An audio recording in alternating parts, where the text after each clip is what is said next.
What's up, guys? Welcome back to my channel. We are back with another Diddy video, and today we are doing a recap of trial day 22.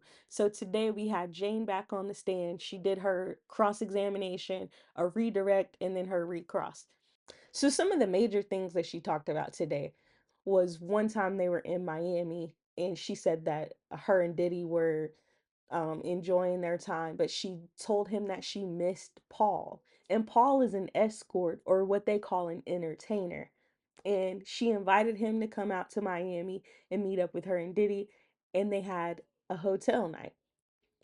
Then she talked more about the incident from June 18th of 2024 where they got into that big altercation.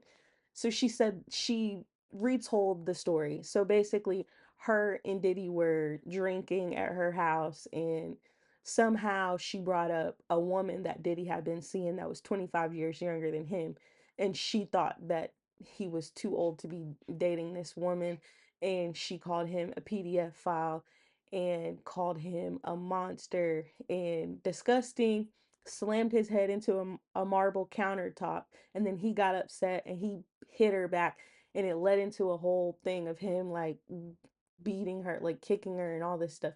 And somehow she decided to get in the shower because I guess she thought it would be over, but he got in the shower with her and he still had his shorts on, and she was still calling him the B word. She called him a fraud. She still was calling him a PDF file despite the girl being overage, and he slapped her 2 times. She ran out of the shower. She said she got her dress on as quickly as she could, and she ran outside. I think she hid outside for a little while, and somehow they got on the patio, and she was said she was still mad. She punched him. He punched her 2 more times. She started getting a black eye, and at some point he grabbed her phone and called up one of the escorts or entertainers by the name of Antoine. Now, while he had her phone, he looked at the messages between her and Antoine. And apparently, her and Antoine were talking about a mutual friend that they had. And I guess Diddy was thinking about that, but he didn't question her until after, the freak off. After that happened, he was like, "Who is this mutual friend that y'all have in common? Like, what's going on here?" Because I didn't think y'all had any friends in common. And this led her to tell us about a Vegas trip. So apparently, Jane was invited on a Vegas trip with she called, or say, with a rapper that she called an icon. So a big rapper. She got invited on a trip with him. They went on his private jet to Vegas. It was with him and his girlfriend and some other people. Somehow they ended up like having a freak off. She claims that the only thing she did at the freak off was flash the room. You can believe that if you want. But anyway, in attendance at the freak off was Antoine, the escort. Well, sometime during that night, the rapper and his girlfriend asked Jane if she knew any other people in the lifestyle. And the defense attorney was like, "Why would they ask you that?" And she was like, "I don't know. Maybe they thought me and Diddy were into that lifestyle, or maybe they got the energy from me." The energy for if you're giving off the energy that escorts, that's not an energy you want to have. But anyway, so she gave them the number of Sly, which is another escort that her and Diddy use. So Diddy was upset, obviously. He said, because this rapper, by the way, was a close friend of Diddy's, and she said she knew that they were friends, but she didn't tell Diddy about it because they were on break when this happened.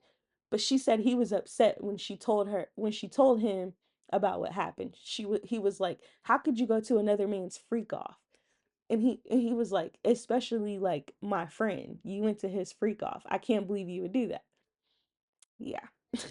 And then a few other things happened. They brought up her finances again. They asked her that if she could never do another hotel night, would she give back all the money? And she said she would. And then the defense said, "Would you give back the home?" And she said, "Well, I like living in my home. That's where me and my child live. So basically, maybe not. And then they started bringing up her finances. They said, you get almost $5,000 in child support. You How much do you make on OF? She's like, at least 10,000 a month. That's $15,000 right there. Your rent is 10,000, so you can afford it. And she said, well, I'm in debt. I'm trying to catch up on 3 years of debt. And the defense said, well, you, in addition to him paying your rent, he also gave you 150 or 150K. And she said, is that all I'm worth? And she said, well, that's not what I'm asking you. Did you want more? And she said, do you think that's all I'm worth? She said, I'm not asking you that. I'm asking if you want it more. And then she said no. That was an awkward exchange. And another interesting thing that happened was when she came off the stand, she went and hugged the AUSA, Marine Comey, and then she went over to the defense table. They said she glared at Diddy, and then she hugged Tinny Garagos, which is his defense lawyer, the woman who just tore you up on the cross examination. And they said that Tinny was like a little bit shook, like, what? That was weird. But yeah, so that's all that pretty much happened today.